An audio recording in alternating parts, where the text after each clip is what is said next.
Bonjour à tous, je suis Agnès Gallon, je suis la directrice de la transformation et des ressources humaines de CB. Merci d'être venus si nombreux à cette conférence sur l'intelligence artificielle.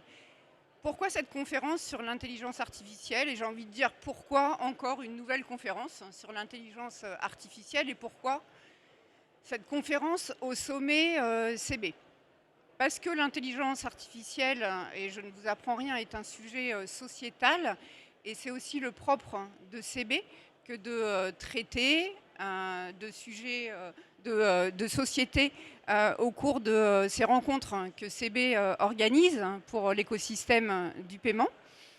Parce que l'IA est un sujet technologique et CB est fortement et directement impliqué et concerné par l'IA, et plus particulièrement sur son sujet d'excellence, on peut le dire, qui est la sécurité et la lutte contre la fraude.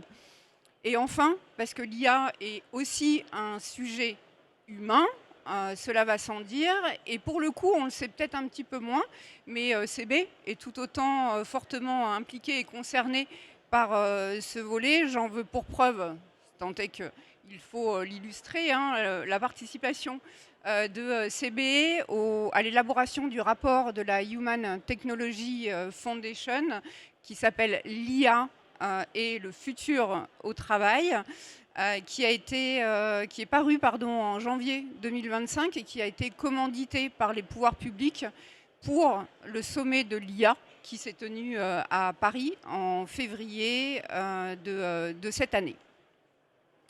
J'ai eu l'immense plaisir de participer à l'élaboration de ce rapport. En deux mots, peut-être, je vais vous présenter la Human Technology Foundation. La Human Technology Foundation est une fondation qui a été créée en 2012. C'est aussi un réseau de recherche et d'action qui place l'être humain au cœur du développement technologique et qui coordonne des projets de recherche multidisciplinaires internationaux, dont une des réalisations et le rapport que j'ai cité auparavant. La Human Technology Foundation opère à Paris, Bruxelles, Rome, Montréal, San Francisco et Genève. Je crois que j'ai tout dit. Et nous avons le plaisir aujourd'hui d'accueillir son président exécutif, Eric Salobir, qui va nous livrer les premiers états des lieux et recommandations issus de ce rapport l'IA au travail. J'ai également le plaisir d'accueillir Samir Amelal, qui est nouvellement, je crois que ça date de février, un mois, nouvellement nommé directeur général adjoint en charge des technologies de France Travail et qui interviendra à ce titre, mais qui nous fera aussi part de son retour d'expérience en tant qu'ancien DSI et Chief Data Officer dans la grande distribution. Un dernier petit mot sur les aspects pratiques. Vous avez un QR code, je ne sais pas s'il va s'afficher tout seul, non, visiblement non, mais un QR code que je ne vais pas tarder à afficher qui vous permettra de poser des questions et on essaiera en fin de séance d'en prendre un maximum dans le temps imparti. Avant de commencer, et puisqu'on en est aux présentations, je voudrais en profiter pour saluer la présence dans la salle de Luc Ferry, qui nous fait l'honneur d'assister à cette conférence et qui interviendra juste après pour parler de son dernier ouvrage, IA, grand remplacement ou complémentarité, point d'interrogation, vaste sujet. Intervention qui sera suivie, je crois, d'une séance de dédicace. Je vous propose d'entrer maintenant dans le vif du sujet. On va ensemble, pendant 45 minutes, se poser les principales questions suivantes. Comment utiliser l'IA de manière responsable et performante? Quels enjeux stratégiques fait-elle peser sur nos organisations? Et quels défis son déploiement pose-t-il en entreprise? Le sujet est complexe, vaste, voire infini, et nous avons choisi de concentrer cette table ronde sur l'IA autour de 3 axes de réflexion.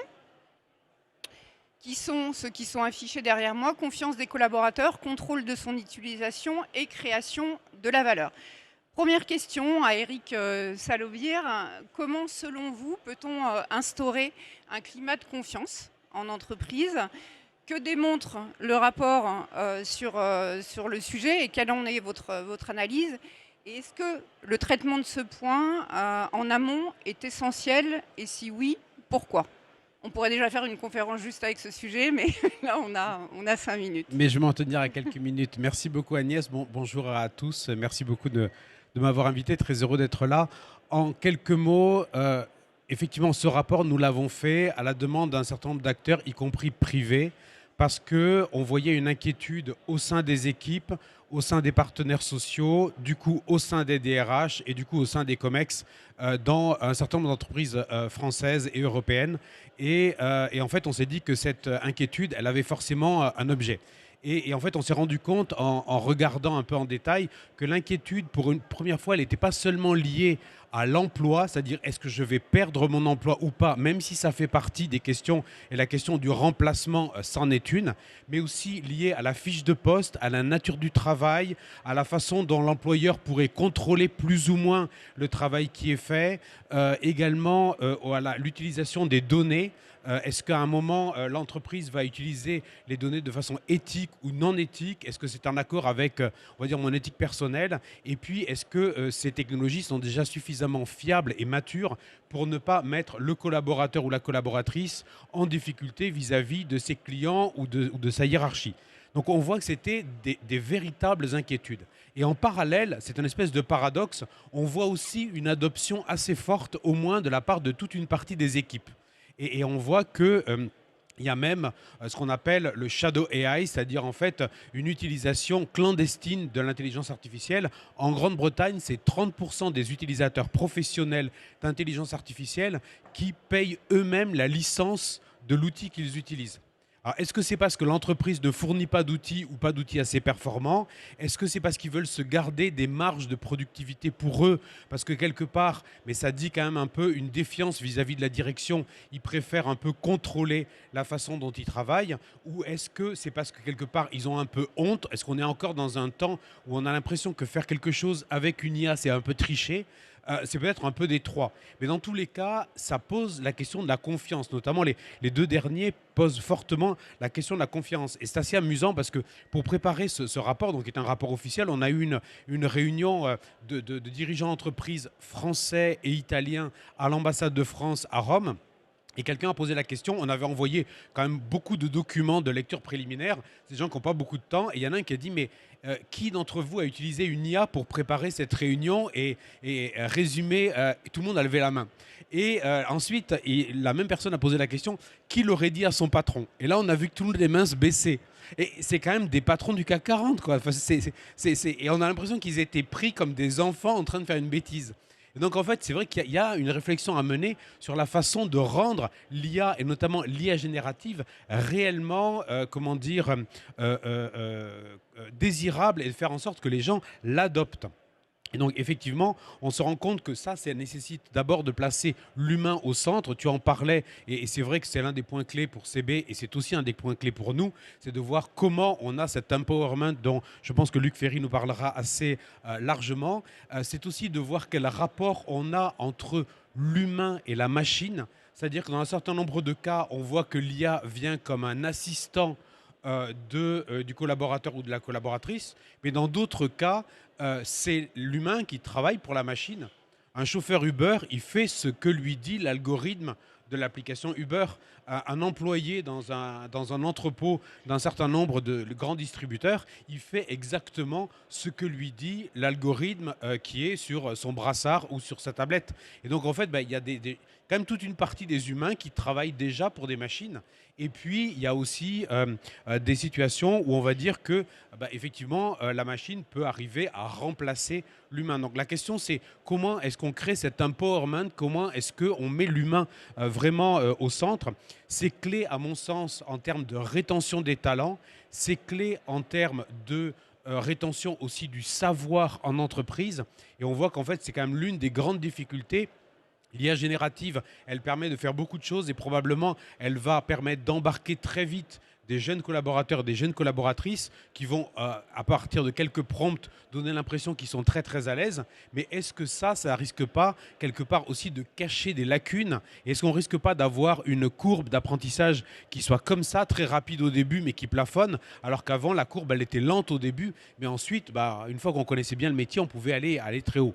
Donc c'est toutes ces questions-là qu'il faut se poser. Et moi, juste pour terminer, parce que j'ai déjà pas mal parlé, mais je pense que si on veut vraiment susciter cette confiance, parce que je pense que c'est clé, il faut pas juste avoir, il faut avoir un discours clair. Et ça, je pense que vraiment, les collaborateurs, les collaboratrices attendent un discours clair de la part de la direction. Mais il faut aussi que ce discours clair, il soit fondé sur des décisions qui les satisfassent. Pour susciter la confiance, il faut être digne de confiance. Et en fait, on voit que pour le moment, et on reviendra un petit peu là-dessus, mais ce que permet de faire l'IA, notamment générative, c'est d'économiser du temps. En moyenne, selon les études, c'est quasiment 1 heure par jour ouvrée. C'est déjà beaucoup. La question, c'est qu'est-ce qu'on fait de ce temps? Est-ce qu'on demande aux collaborateurs de faire la même chose pour plus de productivité? Est-ce qu'on lui laisse de la liberté pour faire autre chose? Ça, c'est des questions qu'il va falloir se poser. Et je terminerai juste par ce point qui, je pense, doit être dans la tête de tous ceux d'entre vous qui sont en situation de direction d'entreprise. Avec l'IA générative, peut-être pour la première fois, on a une transformation numérique qui n'est plus dirigée par l'IT, qui n'est plus décidée par le COMEX, mais qui vient en partie directement des travailleurs, un peu bottom-up, qui grandit de façon organique. Et si ça n'est pas pris en compte, cultivé quasiment comme un jardin avec des plantes qui poussent, le danger, c'est qu'on rate un peu cette transformation numérique. Merci Eric. Samir, si vous voulez compléter, quelle est votre expérience en la matière sur la confiance, on est toujours sur ce point-là, la confiance des collaborateurs. Quelle est votre expérience en la matière dans la grande distribution et quel est le projet? Parce que je pense que ça vaut la peine qu'on s'y arrête quelques instants. Quel est le projet de France Travail en la matière? Alors d'abord sur la confiance, je vais plutôt parler justement de l'approche top-down plutôt que bottom-up et j'ai parfois l'impression qu'on demande des choses paradoxales aux collaborateurs qu'on a en face de nous. Pour une raison très simple, c'est que lorsqu'on déploie des dispositifs d'intelligence artificielle, le premier sentiment des collaborateurs, et d'ailleurs plus largement dans l'entreprise, même jusqu'au comité de direction, c'est qu'on a l'impression qu'on va déployer des dispositifs d'intelligence artificielle qui vont venir s'intercaler dans des processus métiers préexistants. Or, en réalité, souvent, on est obligé de repenser complètement le processus métier, donc de refondre la façon dont on fait son travail. Et là où j'y vois un paradoxe, c'est que, d'une part, on va demander aux collaborateurs de lâcher prise, de renoncer à son ancienne façon de travailler, et d'autre part, on va quand même responsabiliser le collaborateur. Eric, vous avez parlé d'éthique, par exemple.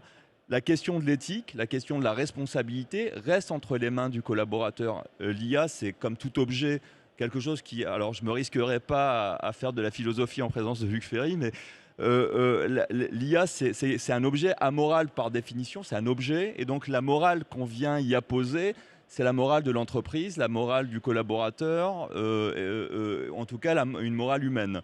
Et donc, qu'il s'agisse de morale, d'éthique ou même de responsabilité, ce lâcher-prise, il n'est pas total. On doit apprendre à piloter des intelligences artificielles, des agents IA. On doit peut-être apprendre à manager ce genre de nouveaux dispositifs. Et là, j'y vois encore une fois un paradoxe parce que c'est extrêmement difficile pour le collaborateur d'y voir clair. D'une part parce que ça va venir bouleverser sa façon de travailler et c'est des résistances au changement qu'on connaît depuis quelques années, depuis l'arrivée de ce qu'on a appelé la révolution numérique, l'arrivée d'Internet, les grandes transformations dans les entreprises. Donc ça, c'est quelque chose qui existait déjà et l'IA vient accélérer tout ça. Ensuite, à propos justement de l'intelligence artificielle, moi j'ai acquis la conviction qu'on n'en était qu'au début et que finalement ça va venir bouleverser assez profondément la façon dont on travaille, ça va venir changer les processus métiers, ça va venir peut-être bouleverser le rapport au travail et c'est peut-être la raison pour laquelle aujourd'hui j'ai fait ce chemin de la grande distribution. Donc pour rappel, j'étais à la Redoute, puis ensuite chez Auchan quelques années. Et là aujourd'hui, je suis chez France Travail pour cette raison-là, c'est-à-dire que j'ai, à travers finalement cette confrontation à ce changement qu'implique l'intelligence artificielle, acquis la conviction qu'il fallait accompagner un nouveau rapport au travail. Et France Travail est au cœur finalement de cet enjeu, à mon avis. D'abord pour soi-même, c'est-à-dire que France Travail doit d'abord, charité bien ordonnée commence par soi-même, donc d'abord changer sa propre façon de travailler, mettre de l'IA pour faciliter et améliorer nos performances, et puis ensuite accompagner finalement ce changement dans la société plus largement. Donc voilà un petit peu pour comment dire, la stratégie de France Travail. Après, je pourrais rentrer dans le détail. Et effectivement, l'IA va nous aider finalement à mieux accompagner nos demandeurs d'emploi. Et ça, j'en ai la conviction. Donc, va changer la façon dont France Travail exécute sa mission. Et puis ensuite, on devra s'atteler à accompagner la société en tant qu'agence gouvernementale chargée de cette mission de service public dans finalement ces changements profonds auxquels on s'apprête à se confronter aussi. Merci Samir. Sur le deuxième point, contrôle de l'utilisation de l'IA, il y a aussi beaucoup de choses à dire. En introduction, je dirais que même si on se situe aujourd'hui concernant l'IA au carrefour de l'expérimentation et de l'exploitation, on considère d'ores et déjà que dans quelques années, il y aura plus d'images générées par l'IA que d'images générées par l'humain. Donc la vraie question, et je pense qu'on se la pose tous, c'est comment distinguer le vrai du faux. Et là, je vais passer aussi la parole à Samir. Comment concrètement, et là, pour le coup, je m'adresse à l'ancien DSI et Chief Data Officer, comment l'entreprise peut-elle contrôler techniquement l'utilisation de l'intelligence artificielle faite par les collaborateurs et garantir, je dirais, la véracité des outputs de l'IA?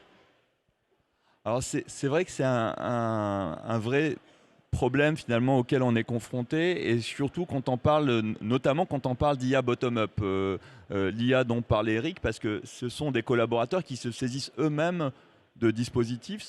On appelle ça aussi dans les entreprises le shadow IT ou le shadow IA, c'est-à-dire que finalement c'est des choses qui sont en dehors du cadre de ce qu'autorise la DSI ou de ce qu'autorise l'entreprise, et ils peuvent produire des choses qui parfois peuvent être en dehors de l'éthique de l'entreprise ou des règles que s'impose l'entreprise, parfois des choses, ouvrir aussi des portes à certains risques, parce que l'IA c'est aussi des risques de cybersécurité quand c'est pas suffisamment cadré, etc. Et donc ce sont des choses qu'il faut piloter.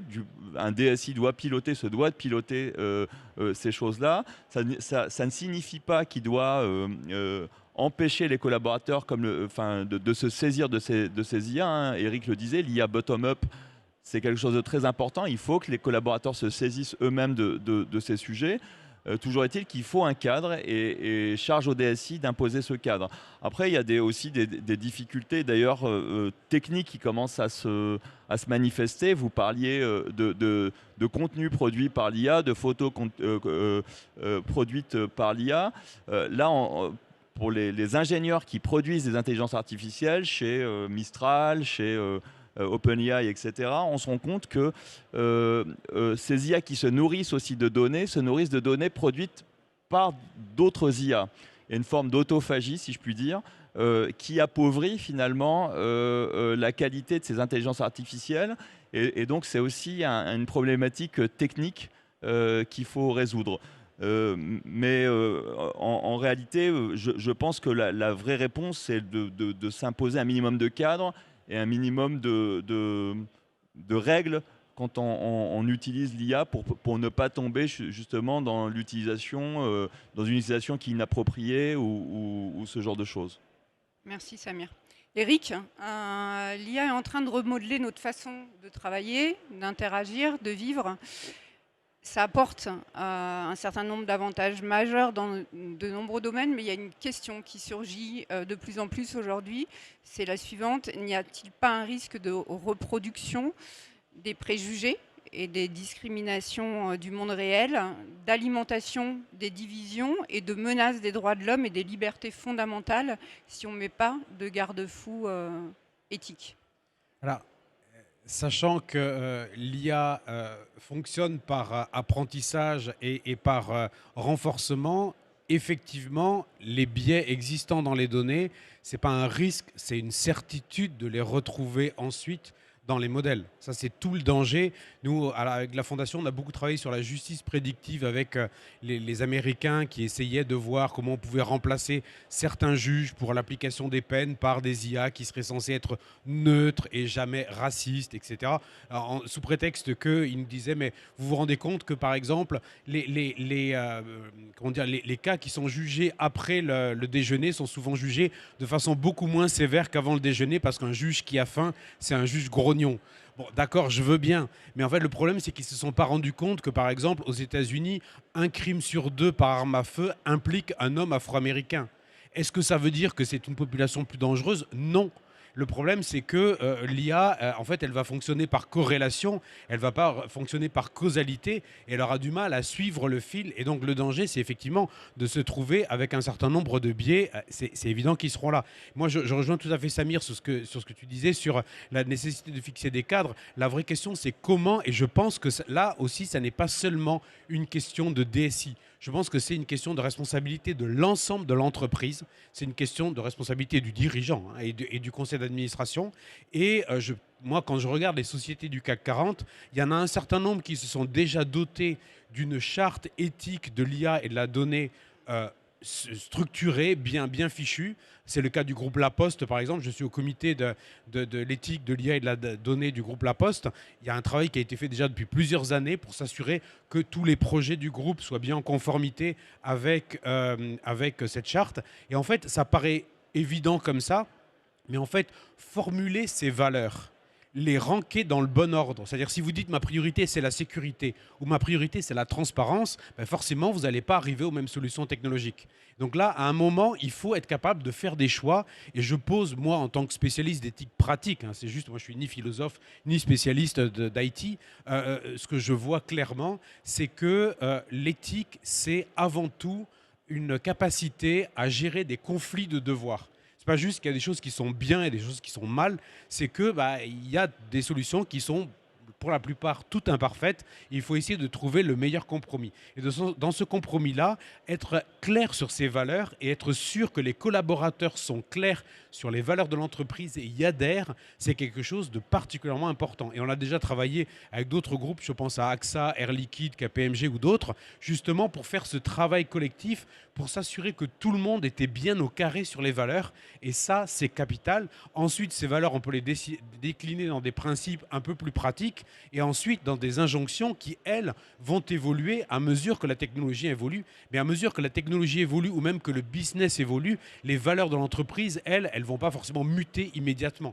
Et donc, ça donne des clés et ces clés-là, elles sont d'autant plus importantes. Et là, je te rejoins complètement qu'il y a encore quelques années, on pouvait dire qu'un comité d'éthique, quelque part, à partir du moment où il travaillait bien avec les SI et bien avec le COMEX, quelque part, il pouvait assurer la sécurité éthique de l'entreprise en disant tout est cadré, tout est sous contrôle.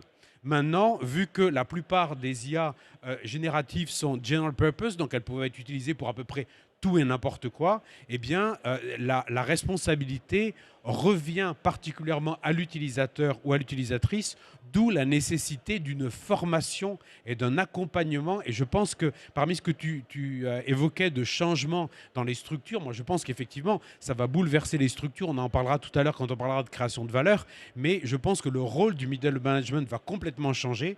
Et je pense qu'une partie du rôle du middle management va aussi être d'accompagner les équipes dans un bon usage de ces technologies, de façon à éviter qu'effectivement les équipes se mettent en danger et ou mettent en danger l'entreprise en ayant un usage de l'IA qui ne soit pas un usage approprié. Merci Eric. On va passer au troisième volet, création de valeur. On ne peut pas débattre de l'IA sans aborder ce point et notamment le concept d'augmentation. Alors, on parle d'augmentation lorsque l'IA réalise pour le compte du collaborateur des tâches soit inaccessibles, soit ardues à accomplir seul, soit extrêmement chronophages.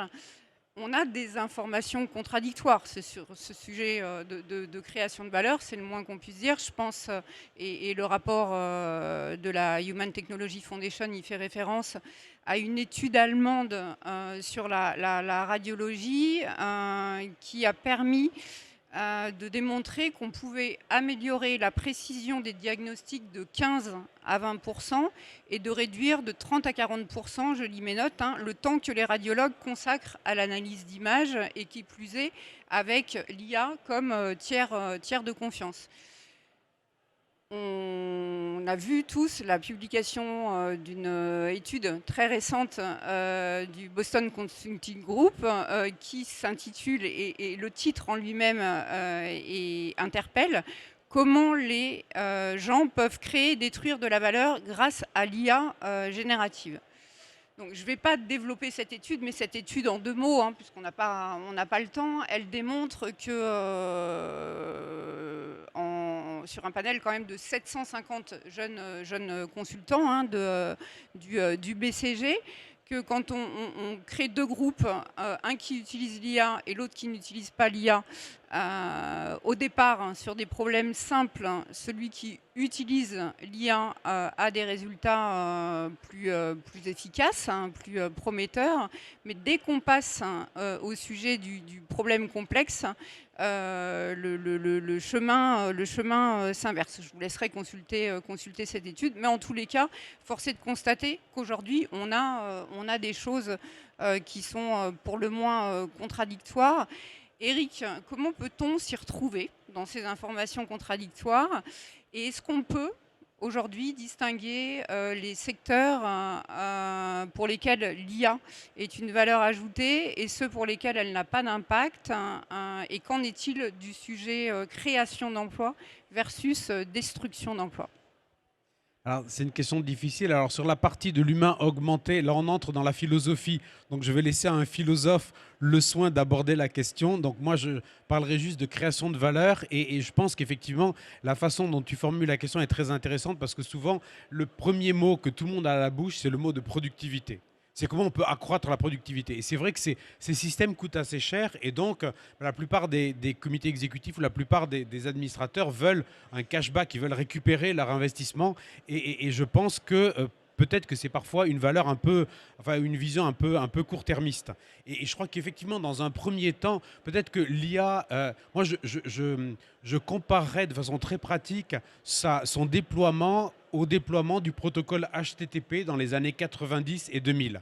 C'est-à-dire, en fait, quelque chose qui a drastiquement transformé notre économie et notre société. Et dans un premier temps, effectivement, ça nous a permis de faire les mêmes choses plus vite. On envoyait un mail au lieu d'envoyer une lettre, on allait chercher une information en ligne au lieu d'aller acheter les journaux ou de regarder dans l'annuaire, on gagnait du temps. Et puis petit à petit, ça a évolué vers d'autres choses. Donc dans ce premier temps, cette première étape dans laquelle on est déjà, puisqu'on gagne déjà beaucoup de temps, la question c'est comment est-ce qu'on accompagne les collaborateurs et les collaboratrices dans l'évolution, dans la prise en compte de cette technologie, parce qu'on voit bien qu'effectivement, tu citais les radiologues, s'il y a du temps en moins passé devant la machine, et la plupart sont ravis, ça veut dire plus de temps passé avec un contact visuel avec un patient qui souffre. Comment est-ce qu'on gère, par exemple, pour un praticien, le fait d'être constamment au contact de la souffrance? Comment est-ce qu'on gère chaque fois l'évolution de ces métiers? Et donc là, il y a un vrai accompagnement à mener. D'autant plus que on voit que si on revient à cette question de la confiance, la plupart du temps, la confiance, elle n'est pas seulement liée, au système qu'on met en place, elle est liée au système social. On voit qu'aux États-Unis, si on prend les banques par exemple, elles utilisent beaucoup plus l'IA et elles ont une efficacité par employé qui, dans un certain nombre de cas, est plus importante. Il ne faut pas se mentir. Et en même temps, il y a quand même une plus grande angoisse vis-à-vis de l'IA aux États-Unis qu'en France, pour une raison simple, c'est qu'il y a moins de filets de sécurité et que les gens se disent que s'ils sont remplacés, ce sera plus difficile de trouver un boulot. Et donc, effectivement, je pense qu'il y a c'est une vraie question au niveau justement de cet accompagnement dans l'adoption et de voir comment on peut aider on va dire, les équipes à pivoter. Et je prendrai juste un exemple. Parmi ceux qui ont participé à notre étude, donc le BCG en faisait partie, il y avait aussi Orange. Et en fait, pour ces centres d'appel, puisque parmi les premières fonctions qui sont impactées, il y a bien entendu les fonctions support et les centres d'appel, ça paraît assez évident, ils ont essayé de switcher, de ne plus compter en nombre d'appels, mais en pool de clients. Donc en fait, l'idée, c'est pas tellement de répondre plus rapidement et du coup, on est un peu comme un hamster dans sa roue et plus on peut répondre vite, plus on répond à des appels et on n'en finit jamais et au bout d'un moment, c'est un épuisement nerveux. Non, ils ont dit non, vous avez un pool de clients dont vous devez vous occuper. Et une fois qu'ils ont fini de vous appeler parce qu'ils sont en run, parce qu'il y a un problème, vous pouvez peut-être les rappeler pour vérifier que tout s'est bien passé. Vous pouvez les rappeler pour faire de la fidélisation de clientèle, pour augmenter le panier moyen et là, on crée de la valeur. Je ne sais pas si c'est un collaborateur augmenté, dans tous les cas, c'est un moyen pour les collaborateurs de créer de la valeur au lieu de faire de la réduction de coûts. Et ça, je pense que c'est quelque chose d'assez important. Ensuite, dans un deuxième temps, on voit quand même qu'il y a une évolution des métiers eux-mêmes. Et alors là, ce n'est pas directement lié à l'IA, mais un autre exemple qu'on a rencontré en travaillant sur ce rapport, c'est celui des contrôleurs SNCF. Un contrôleur, il est là pour contrôler. Mais que se passe-t-il à partir du moment où vous scannez votre billet sur une borne à l'entrée ? Il ne contrôle plus. En même temps, on a quand même besoin d'avoir du personnel SNCF dans les rames s'il y a un problème. Mais il n'est plus contrôleur puisqu'il ne contrôle plus. Donc quelque part, ce n'est pas seulement des tâches périphériques qu'on automatise, ce sont des tâches symboliques qui font quelque chose de l'identité de la personne. Et donc la personne disait, je suis contrôleur SNCF, mais je ne suis plus contrôleur. Et en fait, je ne sais pas si vous avez récemment pris le TGV, si vous vous êtes aperçu de la façon dont les annonces qui sont faites ont changé. En fait, avant, c'était des annonces de services qui étaient quand même c'était vraiment le contrôleur, quoi. C'est un peu la peur du gendarme. Maintenant, il y en a plein qui disent « Bonjour, vous êtes arrivé à Bordeaux, la température est de 18 degrés, vous entrez dans le pays de la chocolatine ». Ça dit qu'ils se sont appropriés leur métier de façon différente et qui se considèrent beaucoup plus comme des hôtes qui accueillent et qui assurent la sécurité et le bien-être des voyageurs plutôt que comme des gendarmes qui sont là pour contrôler les billets.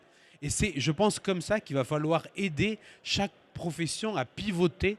Et ça, c'est des choses qui vont se passer progressivement. Et puis le dernier point, et je pense qu'on n'en est pas encore là, mais il faut que ce soit une question qui doit être dans la tête de tous les COMEX et de tous les conseils d'administration, c'est l'évolution des business. C'est-à-dire plus loin, c'est qu'est-ce qui va se passer lorsque vont se créer l'équivalent des applications de ce qu'a créé le protocole HTTP à travers les réseaux sociaux, les applications, etc., le ranking. Et tout ça, en fait, c'est en train d'arriver et il faut énormément l'anticiper, sans quoi le danger, c'est de voir un découplage plus fort d'économies qui se seront vraiment saisies de ces technologies. Je pense notamment malheureusement à l'économie américaine, mais aussi à l'économie chinoise, par rapport à une économie européenne qui, elle, n'aura pas pris ce virage et qui n'aura pas embarqué toutes les équipes dans ce virage. Donc voilà, une façon de contrôler, mais aussi une façon d'accompagner, une façon d'augmenter l'employabilité, de la flexibilité. Et parce que finalement, pour moi, je vous disais, c'est pas seulement l'IA, c'est pas tellement un projet d'IT, c'est un projet d'entreprise et à un moment, c'est presque un projet de société. Merci Eric. Samir, sur des aspects peut-être plus technologiques, informatiques, on a beaucoup parlé au début de la mise en place de l'IA, du remplacement des développeurs de l'IA comme codeurs du monde. Il semble qu'aujourd'hui, les conséquences soient peut-être un peu moins définitives que ce qui avait été prédit. Que les conclusions soient moins définitives en la matière. Quel est votre retour d'expérience sur ce sujet qui fait encore couler beaucoup d'encre ? Alors mon retour d'expérience, il est d'abord personnel et puis à travers les équipes que j'ai pu animer. Déjà, à travers les équipes que j'ai pu animer, ce que j'ai constaté, c'est ce que je disais tout à l'heure, c'est que le fait d'introduire de l'IA pour faire du développement informatique, ça nécessite de repenser la façon dont on développe des sujets en informatique. La première chose, c'est que si on regarde les choses de manière très superficielle, on peut croire que c'est très facile parce qu'on peut produire un prototype avec ChatGPT très facilement, une page web, ce genre de choses. En revanche, le vrai développement informatique, c'est de la conception. c'est de l'ingénierie. Et donc ces aspects en fait de conception, d'ingénierie, etc., si on ne guide pas correctement une intelligence artificielle, on a beaucoup de mal à produire quelque chose d'efficace. Ça implique beaucoup de choses dans une entreprise. Ça implique des process, ça implique parfois des dimensions juridiques. Voilà, une urbanisation. On parle d'urbanisation en informatique, c'est-à-dire d'insérer un nouveau dispositif dans un dispositif informatique préexistant. Et donc tout ça, c'est pas si évident que ça. Et ça nécessite de repenser la façon dont on fait du développement informatique. Si on veut introduire de l'IA, on parle de pipeline de production, on parle de CI/CD exactement. Mais si on veut mettre de l'IA là-dedans, il faut repenser la façon dont sont organisés ces pipelines, c'est-à-dire en fait ces circuits de production informatique. À titre personnel, j'ai expérimenté aussi, j'ai essayé de coder en m'appuyant sur puisque je suis un ancien développeur, en m'appuyant sur ChatGPT. Et il est vrai que dès qu'on veut faire quelque chose de très simple, un prototype, ça fonctionne très bien.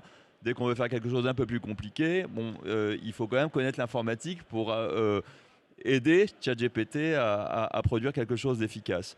Donc, en revanche, la productivité dont tu parlais, Eric, on la trouve. Si je prends une expérience...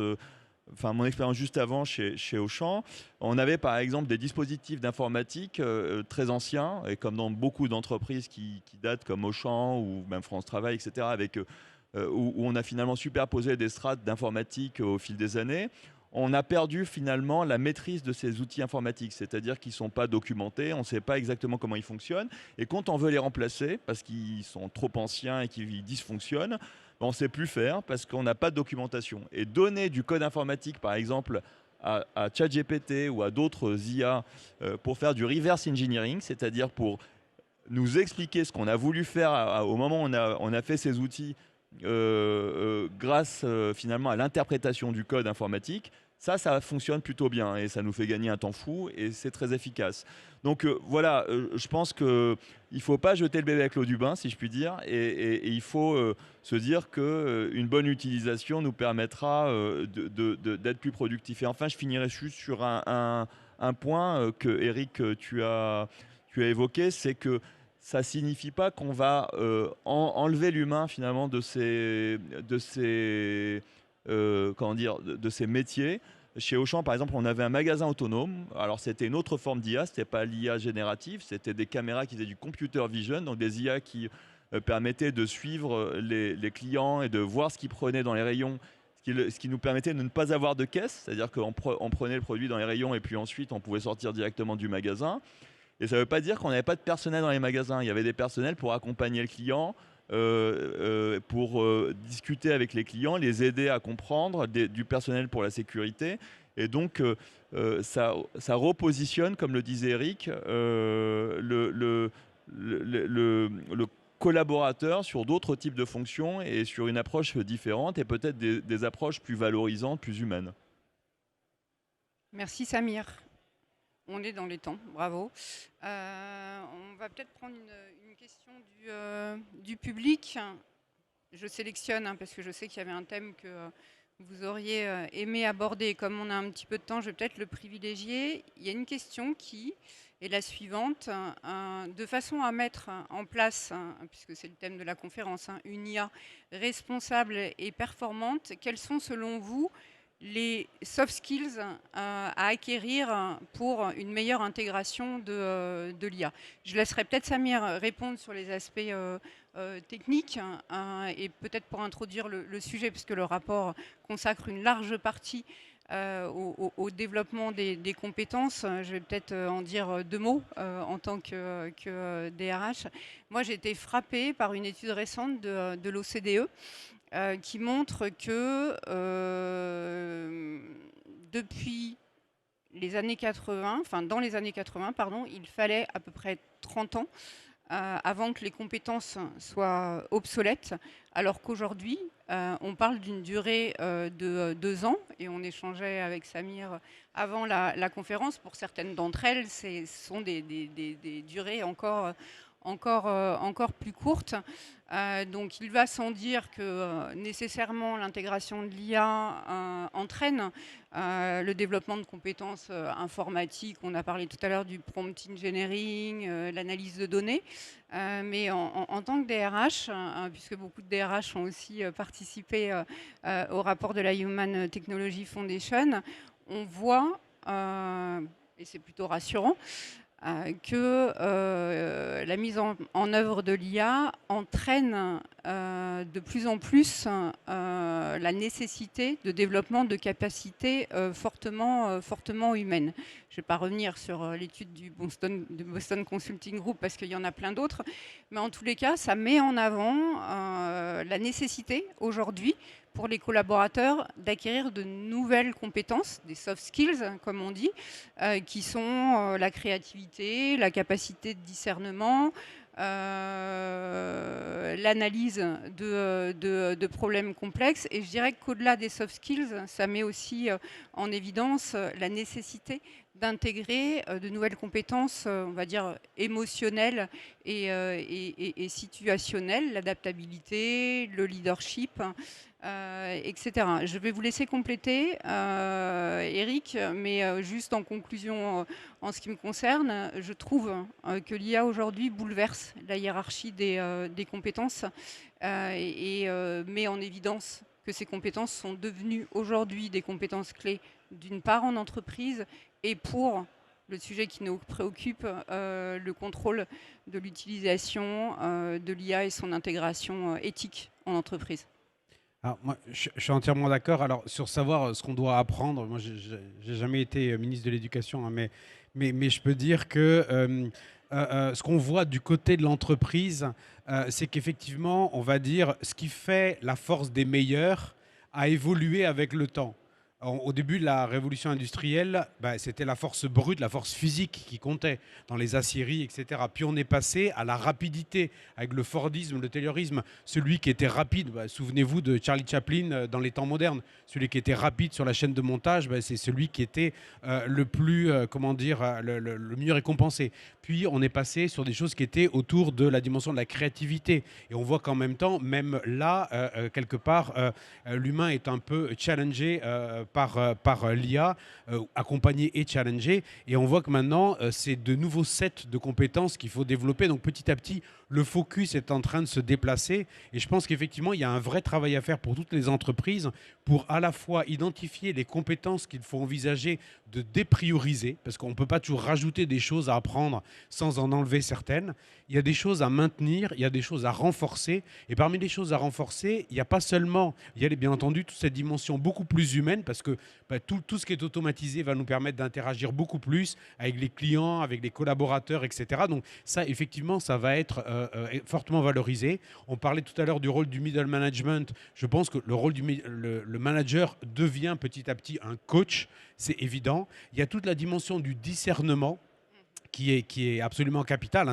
On parle beaucoup d'esprit critique, mais je pense qu'il faut être... S'il y a quelque chose que pour le moment la machine ne fait pas du tout, c'est procurer de la sagesse. Elle transforme de la donnée en information, mais pas de l'information en savoir éventuellement, mais sûrement pas du savoir en sagesse. Et en fait, je pense que c'est cette partie-là, qui est la partie humaine, avec une forte valeur ajoutée. Et je pense qu'il faut qu'on soit attentif à se focaliser sur cette partie-là, parce que si on ne fait pas ça, le danger, c'est effectivement d'avoir une IA mal maîtrisée et je dirais quelque part qui abandonne un petit peu l'humain. Merci Eric. Je vous laisse compléter, Samir, très peut-être simplement, sur les rapidement, compétences techniques.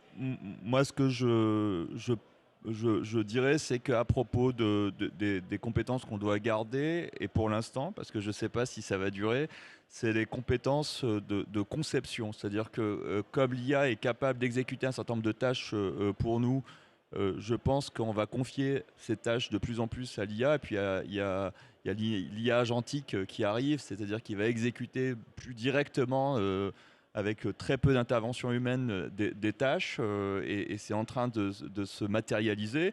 La vraie compétence qu'on peut ajouter, c'est celle de la conception. On doit reconcevoir nos métiers, reconcevoir la façon dont on fait les choses pour l'instant. Et donc, pour moi, c'est à ce niveau-là qu'on doit se développer, se concentrer. Et peut-être une toute dernière chose, justement, pour rebondir sur ce qu'on disait sur cette dimension d'avoir un esprit critique. Souvent, on oublie qu'avoir un esprit critique, ça veut dire avoir l'esprit critique par rapport à quelque chose. C'est-à-dire que si vous avez un résultat qui vous arrive quand vous avez prompté quelque chose sur une IA générative, à quoi est-ce que vous le comparez? Et c'est la grosse difficulté qu'ont, par exemple, tous les étudiants qui utilisent l'IA générative par rapport à un professeur chevronné.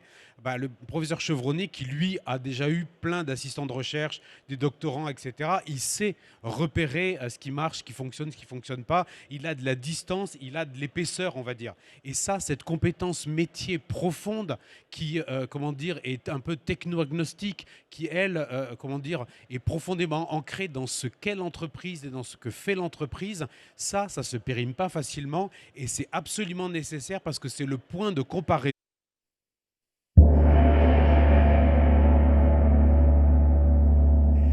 Voilà. Et bien voilà, Ben voilà. qui va nous permettre d'être efficace. Merci beaucoup.